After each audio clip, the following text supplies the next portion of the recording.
आज मूक नायक एक ऐसी कॉन्सेप्ट को लेकर आपके सामने एक इस तरह का कॉन्सेप्ट जो कि अलग से है, जो कि मैंने भी पहले नहीं सुना है।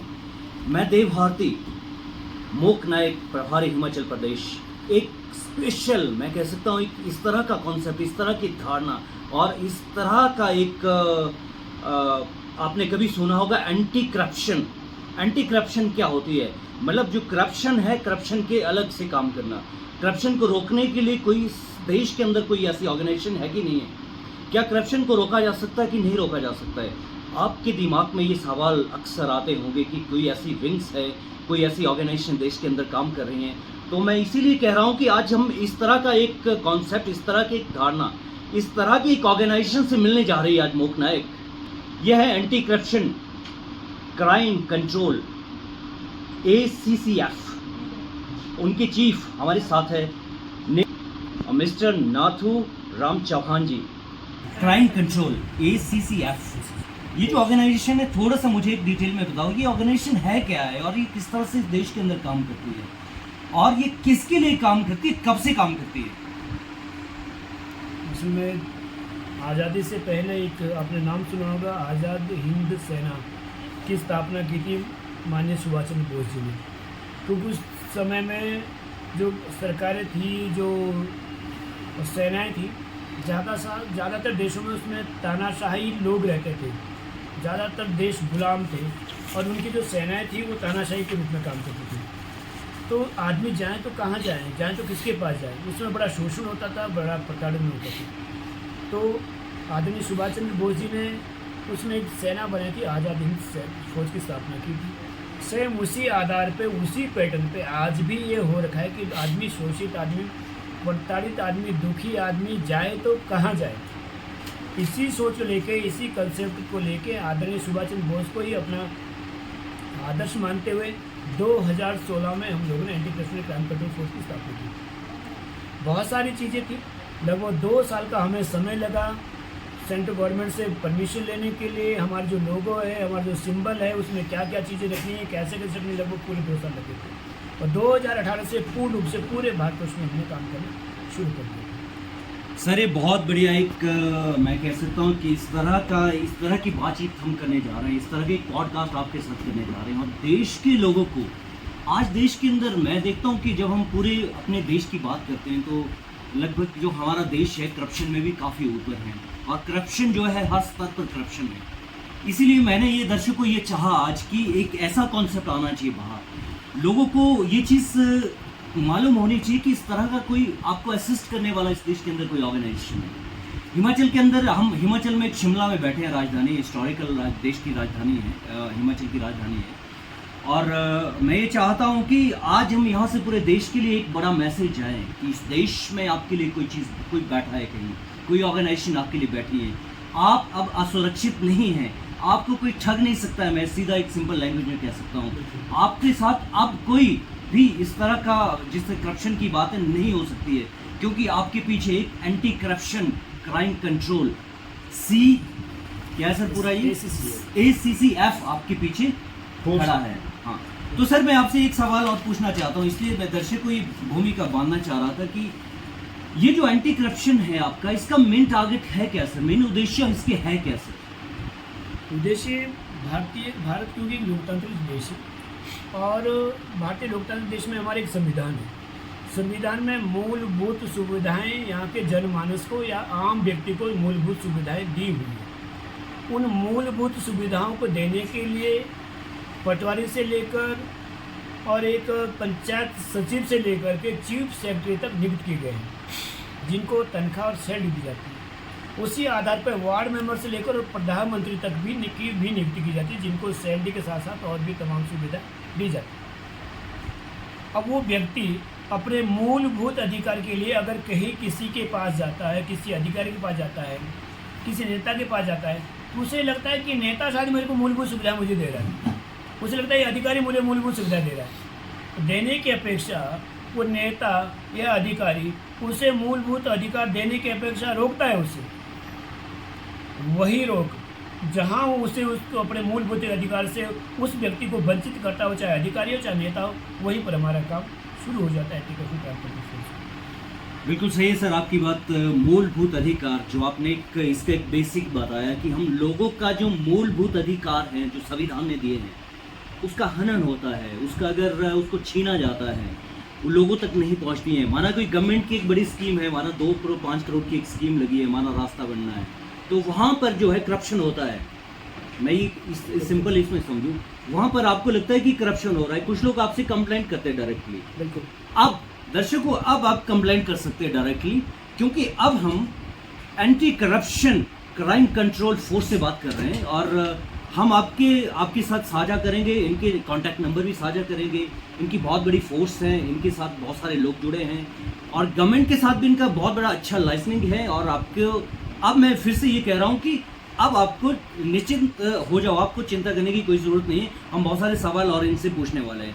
सर मैं आपसे एक सवाल और पूछता हूँ, जो आपका एंटी करप्शन ब्यूरो ये लोगों तक कैसे पहुंचता है? लोगों के बीच किस तरह का तालमेल है आपने बना रखा है? क्या आपको मालूम है, लोगों को किस तरह से मालूम होगा कि कोई इस देश के अंदर एंटी करप्शन ब्यूरो है? सबसे पहले तो हमें बहुत दिक्कत आई थी जब हम लोग शुरू में काम किया था, क्योंकि हमारा जो काम करने का तरीका था ये नेताओं को राज नहीं आ रहा था, अधिकारियों को राज नहीं आ रहा था, जो भ्रष्ट अधिकारी को राज नहीं आ रहा था, नेताओं को भी नहीं आ रहा था। तो शुरू में तो हमें बड़े पापड़ खुद भी बेलने पड़े। और जैसे ही मैंने कहा कि पूरे 2018 में पूरे हिंदुस्तान भर में हमारी शाखाएं हो गई थी, पूरे हिंदुस्तान भर में हमारे स्टेट चीफ हो गए थे, तो उसी में मैं भी एक स्टेट चीफ की भूमिका में रहा 2018 से लेकर के, और अभी पिछले 5 साल तक मैं स्टेट चीफ की भूमिका में रहा 2024 तक। तो हिंदुस्तान में जब भी हमारी जब मीटिंग होती थी, साल भर का हमारा ब्यौरा होता था, तो सबसे ज़्यादा टॉप नंबर पे मैं रहता था हिमाचल प्रदेश में। उसमें 2 साल कोरोना काल के थे, उस दौरान में 21 और 22 में हम नहीं कर पाए थे, लेकिन जो बाकी 3 2023 में 24 में और 2018 से 19 और 20 में 4 साल लगातार नेशनल अवार्ड मुझे मिले हैं नेशनल लेवल पे। लोग हैरान थे कि बिहार पिछड़ गया, यूपी पिछड़ गया, हिमाचल में इतना करप्शन कैसे हो गया? तो मैंने कहा कि anti corruption crime control force corruption को ढूंढता है कि करप्शन है कहाँ। मैं तो वहाँ भी लोगों को मजा करता था कि जो चीफ बिहार के थे, यूपी के थे, मैं इसका मतलब आपके यहाँ तो राम राज चला हुआ है, और अगर देवभूमि में इतने करप्शन हो रहा है तो वहाँ कितना करप्शन हो रहा है, तो मतलब इसका मतलब आप लोग नहीं जाते होंगे, आप लोग तो काम नहीं करते होंगे। लेकिन फिर भी शायद उन्हें वो तरीका नहीं था काम करने का जो तरीका मेरे पास था। तो धीरे धीरे लोगों ने फिर हमसे पूछना शुरू कर दिया। स्टेट चीफ होने के बाद भी मुझे नेशनल टीम की भूमिका निभानी पड़ती थी। बड़े सवाल उठे उस दौरान भी कि स्टेट चीफ होने के बाद भी नेशनल की भूमिका ही निभाता है, कैसे निभा सकता है।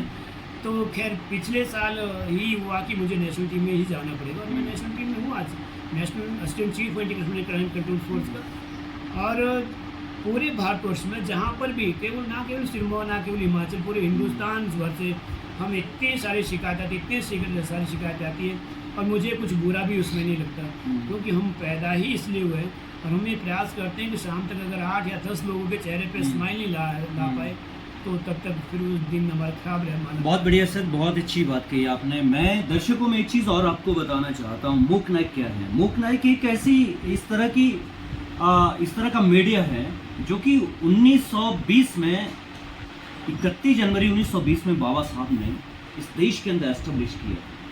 और आप संविधान की बात कर रहे हैं, इसीलिए मैंने इसके साथ कनेक्ट करने की कोशिश की कि आप संविधान की बात कर रहे हैं। आज हमारे पास संविधान है, क्या ये देश संविधान के अनुसार चल रहा है? क्या मूलभूत जो संविधान का आप कह रहे हैं कि मूलभूत सुविधाएं लोगों तक पहुंचती है कि नहीं पहुंचती है? और इसमें 3 चीज़ें आपकी इकट्ठी आ गई। पहली बात तो क्या देश संविधान से चल रहा है, पहला आपका ये था। दूसरा आपने कहा कि क्या कहाँ बैरियर्स है, और तीसरा आपने अभी जो कहा कि मूलभूत सुविधाएं मिल रही है। मैं ऐसी तरकीब से आपको वापस जवाब दूँगा। अगर ये देश संविधान से चल रहा होता है तो मेरे जैसे व्यक्ति को अपना घर बार नहीं छोड़ना पड़ता है। मेरे छोटे छोटे बच्चे घर में, बीवी है घर पे, अच्छा बड़ा परिवार है, मैं उनके बीच में रहता हूँ। मुझे क्यों अपनी जान को आफत में डालना होता है? मुझे क्यों रोज़ धमकियाँ जो मिली होती है, रोज़ मुझे को मारने की धमकियाँ, कभी हम देख लेंगे, उड़ा देंगे, ये करेंगे, वो करेंगे। यहाँ तक कि जो करप्शन कर उसे तो छोड़िए, अधिकारी लेवल तक भी, क्योंकि उनकी साथ साठगांठ होती होगी वहाँ तक, अधिकारी भी छोड़िए, नेता लेवल तक भी कि भाई तुम लोग ऐसा करोगे तो हम तुम्हारा ऐसा कर देंगे। तो अगर देश संविधान से चल रहा होता तो फिर हम जैसे लोगों को, या हम जैसे हजारों लोगों को फिर क्यों इस काम में पड़ना पड़ता? हम भी अपने घर में आराम से घर परिवार में रहते। जहाँ तक आपने बैरियर्स की बात की है, तो जो नेता है और जो अधिकारी है, अधिकारी जब तक वो अधिकारी नहीं बना है तब तक तो हाथ जोड़ के आपके आगे पीछे घूमेगा कि सर मैं करूँगा, और नेता एक वार्ड मेंबर भी जब तक नहीं बना होता आपके पाँव पे गिरेगा, पता नहीं क्या क्या करेगा, बढ़ने के बाद वो व्यक्ति आपको देखेगा तक नहीं, ये भी एक तरह का बैरियर है। तीसरा जो सबसे बड़ी समस्या इसमें है कि व्यक्ति को खुद ही नहीं पता जी कि मेरे अधिकार क्या है, मूलभूत अधिकार।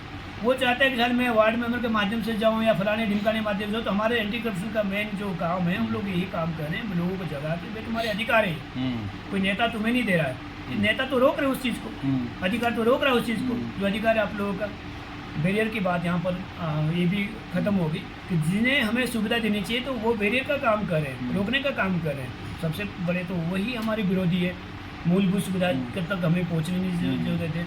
संविधान में जो चीज़ है, आपने कहा था कि बाबा साहब जी की आपने बात की थी, बाबा साहब को क्या था, पढ़े लिखे हो, बाहर गए, देश से बाहर निकले, उन्हें लगा कि हमारे अधिकार है ये।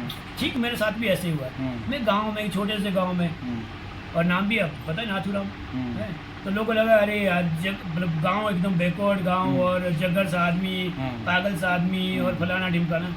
सौभाग्य से मुझे मैं बाहर निकला तो पूरा हिंदुस्तान देखा, 5-6 बार विदेश जाने का मौका मिला। तो मैं भी आज बड़ा खुश होता। जैसे हमारे नेता ने बड़े भाषण झाड़ते अरे फलाना कर देंगे, ढिमकाना कर देंगे और ये कर देंगे वो कर देंगे, मैं भी शायद उसमें तालियां पीट रहा होता, उन गधों को अपने कंधे पे उठा रहा होता। और मैंने कहा कि ये कुछ भी नहीं है, तो बैरियर्स का काम करते हैं लोग, सुविधा देने की जगह ये तो हमें असुविधा दे रहे हैं। तो फिर हमने इनके खिलाफ काम करना शुरू कर दिया, चाहे वो नेता हो और चाहे वहाँ का प्रशासनिक अधिकारी हो। जो गलत काम करे उसका हमने विरोध किया, पूर्ण विरोध किया। बिल्कुल सही है सर आपकी बात। दर्शकों, मैं एक चीज़ और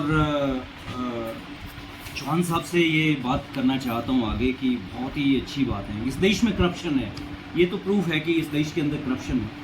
इस देश के अधिकारियों के कहीं ना कहीं, सबको हम नहीं कह सकते कि सभी पॉलिटिशियन, सभी अधिकारी खराब हो सकते हैं या सभी गवर्नमेंट की स्कीमें खराब होती हैं या हर जगह करप्शन होती है, बहुत जगह पर करप्शन है। तो सर एक चीज़ और मैं कहता हूँ कि गवर्नमेंट जो है ऑलरेडी इस पर गवर्नमेंट ने बहुत सारे वो प्रावधान कर रखे हैं, जैसे आपका RTI है, लोग इंफॉर्मेशन उसका भी इस्तेमाल करते हैं कि RTI लेते हैं लोग, और कोई इस तरह का हो जाए रेट भी करते लोग, इसके आगे जाते हैं वहाँ से इंफॉर्मेशन लेते हैं। आपको क्या लगता है कि क्या ये चीज़ें काफ़ी नहीं है, जो कि आपका जो ACCF क्या कहता है इसके बारे में, क्या ये चीज़ पर्याप्त नहीं है लोगों के लिए, जो आप भी इसके साथ और जुड़ गए हैं? आपने कहा कि जैसे आपने नाम दिया RTI का नाम होती है आपने दिया, तो RTI की स्थापना तो 2005 में हुई, फरवरी 2005 में अमेंडमेंट उसमें लाया गया। तब तक तो देश को लूटते 58 साल हो चुके थे। 58 साल में देश को इतना लूट दिया गया था, जब ये RTI आई, देश को इतना लूट दिया गया था कि वो जो आज़ादी से पहले डॉलर के मुकाबले आज जहाँ डॉलर पहुँचा था वहाँ हमारा रुपये होता था। हमारा रुपये की कीमत उसमें हमारा रुपये $80 के बराबर होता था। आज $1 हमारा 80-83 रुपये के बराबर है। RTI की जो आपने बात की 2005 में, तब तक तो देश पूर्ण रूप से डूब चुका था। तब तक तो आप ये कहे कि देश अपंग हो चुका था। अब अपंग को ये तो RTI एक तरह की ऑक्सीजन का काम कर रही है। ऑक्सीजन भी तब अगर आदमी में थोड़ा खून हो, फेफड़े उसके चल रहे हो, तब तो ठीक भी है। और तब तक जब तक RTI के माध्यम से आप जैसे समाज सेवी, हम जैसे लोग कुछ करते भी है, तब तक वहाँ पर एक इतना तगड़ा डोज नेता या अधिकारी के द्वारा दिया जाता है कि वो दोबारा वो अपंगता वहाँ पर आ जाती है। क्योंकि हम RTI तो ले लेते हैं, पर RTI किस व्यक्ति ने दी है उसमें जब तुम आदमी सामने फ्रंट में आ जाता है। वो RTI से आदमी डरते क्यों डरते हैं? अधिकारी तो डरते, लेकिन उसके लिए क्या हो जाता है, अभी अगर मैं कुछ कह रहा हूँ तो किसी को पता नहीं है, RTI में तो मेरा पूरा नाम, पता, एड्रेस सारा लिखा होगा, तो मैं तो मेरे लिए रजिस्टर हो गया। फिर अगर हमारे जैसे एरिया में जैसे अवैध खनन है, अवैध मानिए, अवैध खनन, उसमें कोई RTI लगा देगा, उसमें घर जाएगा उसको मारने के लिए। लोग वो इतनी पावर उसके अंदर है नहीं, तो कहीं ना कहीं बाद में समझौते पे वो व्यक्ति भी आ जाता है कि ठीक है जी मैं अपने RTI वापस लूँ। आप अगर RTI का आंकड़ा देखेंगे 99% RTI वापस ली गई है। टोटल हिंदुस्तान में आंकड़ा ले तो 99% RTI ली गई है। 1% काम हुआ है कॉम्प्रोमाइजिंग, जो भी बहुत करेक्ट। लोगों को नहीं, जो कि लोगों को करप्शन से बचाती हैं। अगर करप्शन होता है तो वो लोगों को असिस्ट करती हैं, लोगों की मदद करती हैं, और लोगों को जहाँ पर करप्शन होती है वहाँ तक वो टीम पहुँचाती है। और अधिकारी या पॉलिटिशियन कोई भी करप्शन करने वाला है, उसके बीच एक ऐसा तालमेल स्थापित करती है कि करप्शन फिर से कभी नहीं करने की सोचता है। सर चौहान जी, मैं क्या ठीक कह रहा हूँ ये बात? बिल्कुल। तो जिनको एंटी करप्शन में रगड़ा है ना, वो ऐसा शब्द अच्छा लगेगा नहीं लगेगा मुझे नहीं पता, पर वो जिंदगी भर याद करेगा, दोबारा करप्शन करता भी नहीं। यस करेक्ट, बहुत बढ़िया बात है। सर हमारे साथ और भी बैठे हैं, पूरी टीम बैठी हैं। हमारे साथ स्टेट के चीफ बैठे हैं डी.आर. मेहता जी, और हमारे पास senior deputy assistant chief Janaki Kashyap ji बैठे हैं, और शिमला से मीरा कुकरेजा असिस्टेंट चीफ हैं हमारी, वो भी हमारे साथ बैठे हैं। और मैं इसीलिए, और साथ में मैडम बैठे हैं असिस्टेंट चीफ आशा जी बैठे हैं।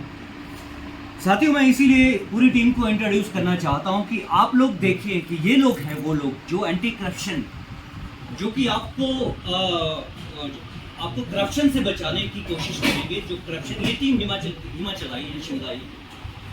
और सर दर्शकों, मैं इनके कांटेक्ट नंबर जो है, इनका कांटेक्ट नंबर है क्या है, कैसे आप कांटेक्ट करोगे, किस तरह से आपसे बातचीत हो सकती है इन लोगों की।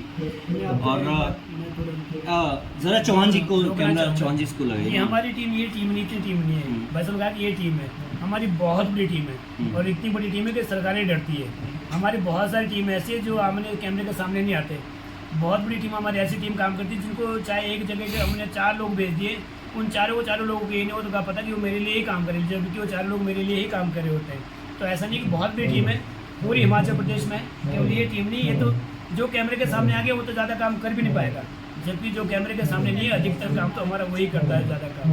सर आपका कांटेक्ट नंबर अगर, हाँ, मैं सर का contact number, office contact number है। आप कभी भी इस नंबर पर कहीं भी आपको लगता है कि कोई करप्शन हो रही है, कहीं आपको लगता है कि करप्शन हो रही है, कहीं आपको लगता है कि कोई इस तरह का भ्रष्टाचार हो रहा है, कहीं लगता है कि किसी के साथ कोई अन्याय हो रहा है, सच में ठीक कह रहा हूँ ना, अन्याय शब्द भी ठीक है, इनजस्टिस हो रहा है किसी के साथ, कहीं आपको लगता है कि कोई आपका बच्चा जो टॉप करना चाहिए था पर वो नहीं हुआ है और उसके नंबर कम आए। अभी देश के अंदर बहुत सारी चीज़ें ऐसी आती है, नीट तक और नेट तक भी लोग कंप्लेंट करते हैं कि भैया वहाँ करप्शन हुई है। तो ये चीज़ जो एंटी करप्शन जो ये ACCF है, उनका मैं नंबर यहाँ सर्कुलेट करना चाहता हूँ, 8894949494। दर्शकों, बहुत यूनिक नंबर है, आप याद रख सकते हैं इसको, 88949494। और मैं इस नंबर को डिस्क्रिप्शन में भी आपको डाल दूंगा। ये है स्टेट का नंबर, पूरा स्टेट का नंबर है सर, कि कहीं भी मेरा नंबर, हाँ, ये चौहान जी का नंबर है, नाथूराम चौहान जी का नंबर है। आप बात कर सकते हैं, कभी भी इनसे बात कर सकते हैं। और मुझे लगता है कि अब सॉल्यूशन आने वाला है। मुझे लगता है कि अब नई चीज़ जो यहाँ पर सोसाइटी में नहीं थी, ये चीज़ लोगों को कुछ मालूम नहीं कि हम किससे बात करें। लोग डरते हैं, पुलिस में जाने से लोग डरते हैं, कोर्ट में जाने से लोग डरते हैं। मैं ठीक कह रहा हूँ ना सर? और अगर आप डायरेक्ट एंटी करप्शन जो है ACCF से डायरेक्ट अगर कांटेक्ट करते हैं टेलीफोन पर, तो वो आपकी बात सुनेगी, आपसे बात करेगी, आपके साथ क्या हुआ, कैसे हुआ, वो पूरा विश्लेषण आपके साथ करेगी। सर, मैं आपसे एक सवाल और पूछना चाहता हूँ सर, जो आपका जो टारगेटेड ग्रुप है क्या सर, ये आपका जो टारगेट ग्रुप का मतलब है मेरा कि ये आप विशेष कैटेगरी के लिए काम कर रहे हैं कि ऐसा वर्ग है आपने कोई सिलेक्ट कर रखा है कि पूरे देश के अंदर वो सबसे ज़्यादा करप्टेड है या सबसे ज़्यादा एक्सप्लॉइट हो रहा है? इसमें भी आपकी 2 चीज़ें हैं। हाँ, दो सवाल है मेरे। एक तो करप्टेड कि कौन सा क्लास ऐसा जो कि आपका करप्टेड है, आपको लगता है कि इनको सुधारना है। दूसरा, ऐसा कौन सा देश के अंदर ऐसा कौन सा वर्ग है, ऐसे कौन से लोग हैं कि ज़्यादा एक्सप्लॉइट हो रहे हैं, इनको भी थोड़ा सा अपलिफ्ट किया जाए। साफ शब्दों में कहूँ तो आपने 2 चीज़ें कही, एक तो शोषित और एक शोषण करने वाला।